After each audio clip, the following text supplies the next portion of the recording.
Welcome to my channel. நான் திருப்பி இவங்களை பற்றி ஏன் பேசுகிறேன்னு கொஞ்சம் திங்க் பண்ணிக்கோங்க, கொஞ்சம் புரிஞ்சுக்குங்க. அந்த கமெண்டெல்லாம் நீங்களே படிச்சுக்குங்க. நான் கமெண்டெல்லாம் படிச்சுட்டு அவங்களுக்கு ரிப்ளை கொடுக்க விரும்பலை. என்னோடய தரத்தை நான் கெடுக்க விரும்பலை. நான் சாதாரணமாக கொஞ்ச நேரத்துக்கு முன்னாடி ஒரு வீடியோ தான் போட்டிருந்தேன். அந்த அம்மையாருக்கு அவ்வளோ ஒரு கோபம். அவங்கள பற்றி சொல்லிட்டுனாமா அதாவது நல்லா ஒன்று புரிஞ்சுக்குங்க. சமூக வலைதளத்தில் வந்துட்டா நீங்கள் உங்களை பற்றி நல்ல வீடியோ போட்டால் பரவாயில்ல. நான் ஒன்றும் தப்பாக ஒன்றும் சொல்லலை. ரெஸ்பெக்ட் கொடுக்கலின்னா நான் சொன்னேன். அதுக்கு இந்த அம்மாவுக்கு அவ்வளோ ஒரு கோபம் வந்துருச்சு. ஓகே, அவங்க வீடியோவை நீங்கள் போய் பாருங்கள். யார் ரெஸ்பெக்ட் கொடுத்து பேசுகிறா, யார் ரெஸ்பெக்ட் கொடுத்து பேசலின்னு நீங்களே பார்த்து தெரிஞ்சுங்க. அவங்க இப்போ நான் பேசிகிட்டு இருக்கிற நேரத்தில் என்னை எதிர் கமெண்ட் வரலாம். இந்த வீடியோ போடும்போது எதிர் கமெண்ட், இந்த கமெண்ட்டுக்கு, இந்த மிரட்டலுக்கு நான் பயப்படுற ஆள் கிடையாதுங்க. சமூக வலைத்தளத்தில் நீங்கள் ஒவ்வொரு சமூக வலைத்தளத்தில் போய் பாருங்கள். அந்த அம்மாவுக்கு எக்ஸாம்பிளுக்கு நான் சொல்கிறேன், இந்த சாட்டை டிவி, பேட்டை டிவி, எக்ஸட்ரா நிறைய டிவி இருக்குது, வலைபேச்சு இருக்குது. வலைபேச்சில் நீங்கள் பார்த்தீங்கன்னா ரஜினிகாந்தையுமே அஜித்தையுமே குறி வச்சு பேசினாங்க.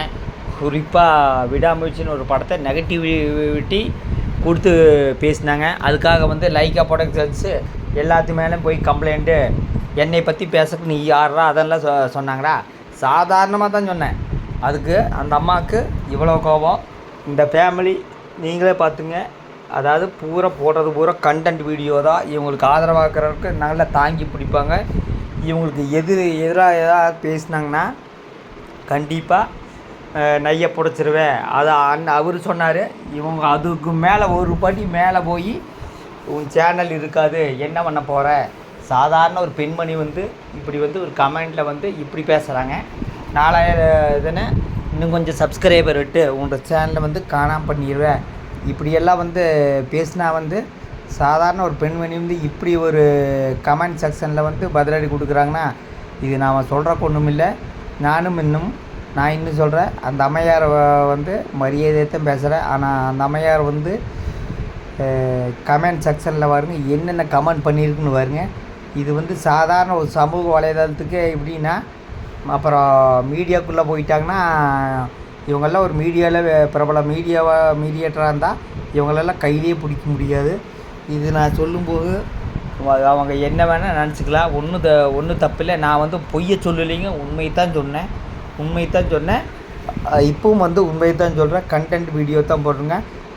அதாவது இலவச வருமானத்தில் வாழும் நாடக குடும்பம். இப்போவே சொல்கிறேங்க. இவங்க எங்கே வேணால் போய் கம்ப்ளைண்ட் பண்ணிட்டு அதை பற்றி கவலையில், என்ன மீறி போனால் சேனல் போகலாம், அதை பற்றி கவலையில். ஒரு சேனல் போனால் 1000 சேனல் உருவாக்க என்னால் முடியும். புரிஞ்சுதுங்களா?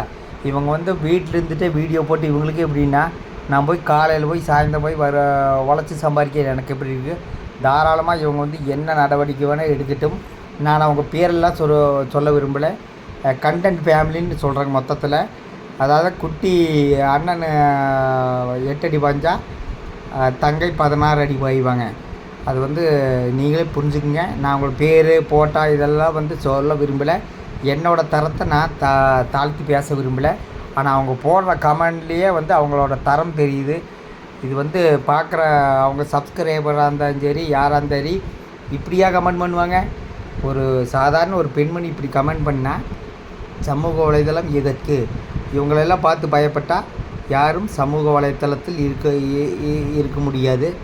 காலக்கொடுமை. இந்த மாதிரி கமெண்ட்டு எல்லாம் பார்த்து உன்னோட சேனல் இருக்காது, இன்னும் கொஞ்சம் சப்ஸ்கிரைபர் இருக்குது, உன்னோட சேனலே க்ளோஸ் பண்ணிட்டு சாதாரண ஒரு வீடியோக்கே இப்படி மிரட்டல் வருதுன்னா உண்மையுமே கொஞ்சம் நம்ம சிந்திக்கணும். அதுக்காக இவங்களை பார்த்து பயப்படணும்னு அவசியம் கிடையாது. வலைதளத்தில் யார் வேணாலும் பேசலாம், தாராளமாக பேசிட்டு ஒன்றும் அதை பற்றி கவலையே இல்லை. நான் போடுற வீடியோ ஒன்றும் கண்டென்ட் வீடியோ கிடையாது. என்ற வீடியோவில் ஒன்றுமே இருக்காது. என்ன இருக்குது? ஐயப்பன் பாட்டு இது மட்டும்தான் இருக்கும். மொத்தத்தில் இவர்களுக்கு சரியான நான் பதிலடி கொடுத்துருக்குறேன். இது எதிர் கமாண்டாக இருந்தாலும் சரி, இவங்களுக்கு இன்னும் சிறப்பான பதிலடி அமையும்.